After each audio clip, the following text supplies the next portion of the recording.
Pessoal, temos uma triste notícia que saiu no dia de hoje, a morte de Vaccaro, que pegou todos de surpresa.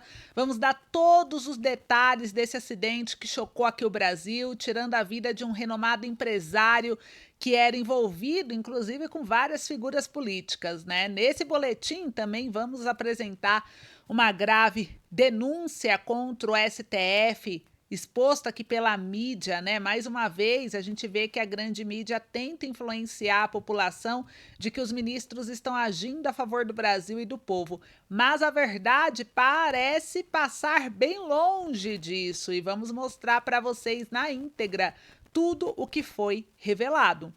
Por isso eu já peço para você aí que gosta desse tipo de assunto, que quer acompanhar de verdade o que está acontecendo no Brasil, principalmente nesse ano eleitoral, já se inscreve aqui no nosso canal e ativa o sino de notificação. É provável que você não veja vídeos desse canal novamente, caso não garanta que está inscrito. Por isso é muito importante você se inscrever e já fazer parte desse movimento que busca trazer clareza com base nas informações da mídia.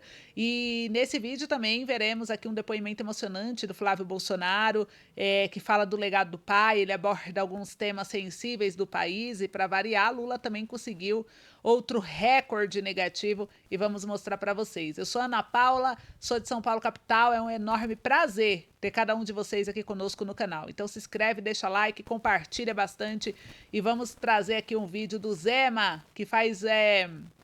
ele detona o STF por regularizar os penduricalhos. Vamos ver um pouquinho a respeito do que o Zema trouxe pra gente, o que ele falou, o sentimento, e vão comentando aí o que vocês acham. Olha só esse trecho, se você viu essa, presta atenção e compartilha. Quem deveria defender a Constituição é quem abusa da mesma. O STF resolveu legislar e definiu um limite de 35% para os penduricalhos dos juízes. Para quem não está muito a par desse assunto, parece bonito, né?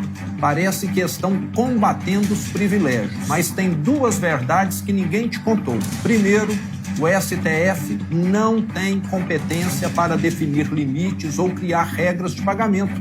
Isso é papel do Senado, mas o Senado tem medo de enfrentar o STF e os ministros se sentem à vontade para abusar da autoridade e legislar no lugar do Congresso. Segundo, o conflito de interesses é total. 6 dos 10 ministros do próprio STF receberam acima do teto recentemente. E sabe quem estava no topo da lista? Ele mesmo, Alexandre de Moraes. Ou seja, quem ganha acima do teto está decidindo qual será o novo puxadinho do teto. Isso é o sistema protegendo o próprio sistema. E o Senado assiste tudo de braços cruzados. Enquanto isso, o brasileiro está ralando, pagando impostos e não tem penduricalho nenhum. Em Minas, eu mostrei que é possível. Cortei mordomias, privilégios, a começar por mim, e enfrentei o sistema. Porque governo não pode ser rico onde o povo é pobre. Você concorda? Então compartilhe esse vídeo. Vamos acabar com a farra dos intocáveis. Gente, então foi uma denúncia aí que o Zema trouxe. Vocês concordam com isso ou vocês têm uma outra opinião? Enquanto isso, o Flávio Bolsonaro diz que Bolsonaro 2.0 será ainda melhor. Olha só, a Jovem Pan trouxe essa matéria e eu vou compartilhar aqui com vocês também. Vamos ouvir. Flávio Bolsonaro intensificou a agenda internacional e discursou em um evento conservador nos Estados Unidos. Acompanhe tudo na reportagem de Misael Mainetti. O senador e pré-candidato à presidência da República, Flávio Bolsonaro, do PL do Rio de Janeiro, afirmou durante discurso em evento conservador nos Estados Unidos que rejeita qualquer tipo de interferência estrangeira no processo eleitoral brasileiro. O parlamentar destacou a importância da soberania nacional ao tratar do tema eleitoral diante de lideranças conservadoras internacionais reunidas no evento. Durante o discurso, Flávio também fez críticas à situação interna do país, apontando uma série de problemas que, de acordo com ele, marcam o cenário atual. O Brasil vive está vivenciando outra crise econômica devastadora, uma crise de segurança pública, com grande expansão do terrorismo, de narcotráfico e múltiplos escândalos de corrupção, inclusive envolvendo membros da família de Lula. O senador ainda defendeu o potencial estratégico do Brasil no cenário global, especialmente no setor de recursos minerais. Brasil é a solução da América para quebrar a dependência da China com cristais minerais, especialmente terras raras, elementos. Flávio Bolsonaro, do PL, projetou vitória nas eleições ao Planalto deste ano. E, além disso, também afirma que existe uma consolidação internacional em relação a uma aliança conservadora. No próximo ano, quando eu retornar a este palco como presidente do Brasil, não vamos celebrar apenas uma vitória na eleição. Nós vamos celebrar o nascimento da aliança mais forte e conservadora do hemisfério norte. As declarações do senador aconteceram na Conferência de Ação Política Conservadora, nos Estados Unidos, em um momento de maior aproximação com lideranças da direita internacional. Bom, pessoal, vocês viram aí, né? Não vou passar o vídeo todo para não ficar tão longo, mas já deu para ter uma noção. A gente vê aí o senador e pré-candidato Flávio Bolsonaro, né, afirmando no evento que o governo será muito melhor. O que vocês acham? Vocês acreditam nisso ou não? Quem vocês acham que vence aí para a presidência, hein? Vão comentando. Enquanto vocês comentam, olha só, eu vou trazer agora uma triste notícia que saiu. Vaccaro, gente, ele morre em um acidente. O empresário, infelizmente, faleceu. A notícia está em todas as mídias já. Eu vou mostrar aqui para vocês a matéria. Veio pela revista Veja. CEO brasileiro morre em acidente de moto na Argentina. O Márcio Vaccaro era proprietário de um conglomerado de empresas catarinenses e ele, infelizmente, faleceu.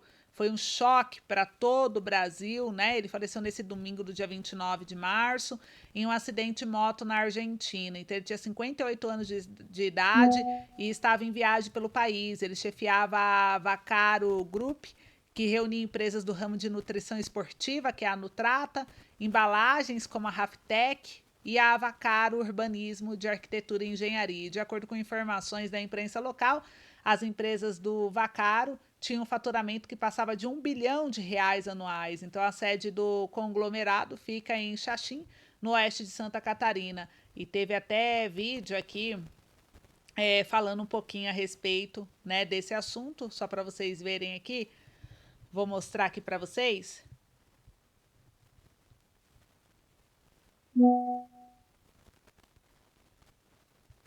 Morreu neste sábado, dia 28 de março, aos 58 anos, após um acidente de moto na região metropolitana de Buenos Aires, na Argentina. Ele participava de uma viagem com amigos e as circunstâncias do acidente ainda não foram divulgadas. Natural de Santa Catarina, Vaccaro era fundador e presidente do Grupo Vaccaro, com sede em Xaxim. A morte foi confirmada neste sábado sem informações até o momento. Pessoal, então vocês viram aí, né? Foi uma triste notícia, que descanse em paz. E agora eu vou trazer uma outra situação aqui para vocês. Deixa eu compartilhar aqui em tela também. Vamos falar se vocês concordam com os Estados Unidos classificar o PCC como facções terroristas. O que vocês acham sobre isso? Olha só o que aconteceu. O Poder 360 trouxe essa matéria. Sem reunião entre Lula e Trump, acordo contra crime pode travar. O governo brasileiro teve medidas unilaterais dos Estados Unidos e avalia que negociação entre os dois países no tema pode perder força até julho. Então, para o governo brasileiro, a visita do presidente Luiz Inácio Lula da Silva aos Estados Unidos precisa ser realizada até julho. O Palácio do Planalto avalia uma janela de apenas 3 meses para viabilizar o encontro com o presidente norte-americano Donald Trump. Depois disso, o calendário eleitoral tomará conta da agenda do petista no Brasil e, sem a reunião, o Planalto teme que o Departamento de Estados Unidos tome iniciativas unilaterais antes que haja espaço para uma negociação. A principal delas seria a classificação das facções PCC, Primeiro Comando da Capital e Comando Vermelho, como organizações terroristas. Conversas técnicas entre os dois governos seguem em curso, com participação da Receita Federal, Ministério da Justiça, Polícia Federal e Itamaraty, pelo lado do Brasil. Mas a avaliação interna é que, sem um comando direto de Trump, os interlocutores americanos não têm autonomia decisória suficiente para fechar um acordo. E a experiência recente reforça essa leitura. No caso do tarifaço do ano passado, a temperatura só abaixou depois do contato direto entre os presidentes. O padrão se repete quando a negociação fica restrita ao nível técnico, setores do Departamento de Estado com agenda própria encontram espaço para agir. E é nesse vácuo que mora o principal temor do Planalto. A classificação do PCC e do Comando Vermelho como organizações terroristas pelos Estados Unidos, medida que o Brasil rejeita, ainda não foi chancelada em todas as instâncias do governo americano. A percepção é que a Casa Branca não deu aval definitivo, mas que setores do Departamento do Estado pressionam pela decisão. E na avaliação do governo brasileiro, esse movimento também passa por canais políticos ligados ao ex-presidente Jair Bolsonaro e ao deputado Eduardo Bolsonaro, que mantém interlocução com setores de partido republicano e já atuou nas articulações relacionadas ao tarifaço contra o Brasil. Então a visita ainda não tem data e uma possível ida de Lula aos Estados Unidos já é tida como inviável. O principal obstáculo imediato é a agenda estadunidense. Trump está concentrado na guerra com o Irã e do lado brasileiro há outro fator que comprime o tempo disponível, o calendário eleitoral. Então a gente vai acompanhar os riscos, né? O governo brasileiro rejeita a equiparação do PCC e do Comando Vermelho ao terrorismo por razões práticas. A legislação norte-americana sobre financiamento ao terrorismo permite sancionar bancos e empresas que, mesmo sem saber, operem com organizações terroristas. O Planalto teme que a classificação exponha instituições financeiras brasileiras a penalidades automáticas e a parceria contra o crime organizado foi pautada por Lula. Nas conversas com o Trump em dezembro e em janeiro, quando foi acertada a possível visita, o presidente brasileiro propôs ampliar a cooperação nas áreas de lavagem de dinheiro via criptomoeda e tráfico de armas. Os Estados Unidos responderam em uma contraproposta que inclui pontos que o Brasil descarta. Entre os pontos sensíveis para o governo brasileiro estão a possibilidade de receber deportados enviados pelos Estados Unidos, a classificação de facções brasileiras como organização terrorista. O governo resiste a enquadrar PCC e Comando Vermelho nessa categoria. A medida poderia abrir precedente para pressões externas ou ações unilaterais, além de violar a própria legislação brasileira contra a lei antiterrorismo. Compartilhamento de dados biométricos de solicitantes de asilo. O Brasil não rejeita a cooperação em dados, mas impõe uma condição: ela não pode contrariar a LGPD. E apesar dos impasses, há áreas em que os dois governos discutem cooperação, como troca de inteligência policial, combate à lavagem de dinheiro com criptomoeda e repressão ao tráfico internacional de armas. Gente, comenta aí o que vocês acham a respeito desse assunto. Enquanto vocês comentam, eu vou trazer aqui para vocês uma outra situação, que é a respeito do rombo gigantesco em fevereiro. Lula e o PT não têm responsabilidade fiscal, ainda mais em ano de eleição. Será que o STF não está vendo isso? Quem paga a conta é o brasileiro. Falar Lula fora da eleição é pouco, né? A gente vê aí que o Lula, ele não tem a menor chance de ganhar. Porque se isso acontecer, gente, o Brasil, a gente não consegue nem mencionar o tamanho do prejuízo. Olha só, o governo Lula registrou um rombo primário de 30 bilhões de reais em fevereiro. De acordo com os resultados da execução orçamentária registrada no Sistema Integrado de Administração Financeira do Governo Federal, o mês de fevereiro apresentou déficit primário de 30,7 bilhões nas contas do governo central, segundo a estimativa preliminar do IPEA, divulgada em 13 de março. Então, a receita líquida do governo central atingiu 156 bilhões, em comparação aos 149 bilhões em fevereiro do ano passado, refletindo um crescimento real de 4,9%. Porém, as despesas somaram 187 bilhões. E ano passado era 182. Então, representou um aumento real de 2,8%. E no acumulado do ano, o déficit primário foi de 56 bilhões até fevereiro. A valores constantes, está no patamar semelhante ao déficit de 56 bilhões apurados no mesmo intervalo de 2025. Então, a gente vê aqui, né, como que vai ficar o Brasil, gente. O Brasil não aguenta. Então, assim, cadê a responsabilidade fiscal? Parece não existir dentro desse governo. E para encerrar, Vamos falar agora do Vorcaro, sobre a Polícia Federal que investiga a relação do Master com a empresa que não pagou lojistas. Olha só. Então a gente vê aqui que investigação suspeita que Daniel Vorcaro seja o dono oculto da Entrepay. Lojistas reclamam na internet da falta de repasse de pagamento. Então, a Polícia Federal e o Banco Central investigam se o banqueiro Daniel Vorcaro, dono do Banco Master, também está por trás da quebra de uma fintech que travou o dinheiro de milhares de lojistas.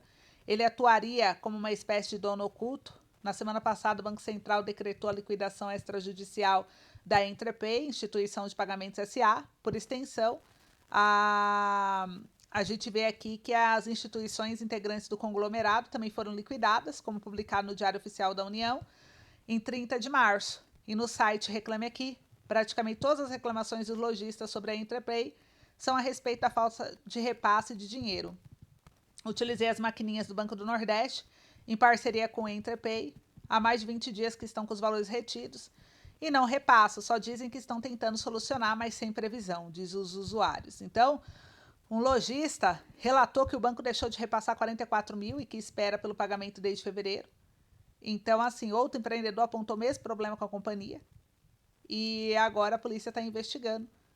A gente vai acompanhar de perto, mas mais um escândalo aí envolvendo o Vorcaro. Então, gente, a gente vê ainda que tem muita coisa que vai ser exposta e eu quero saber de vocês. Vocês acham que tudo isso vai acabar em pizza? Ou vocês acham que ainda vai explodir muita coisa sobre isso? Comenta aí pra mim. Esse foi o vídeo de hoje. Obrigada, um beijo, até mais.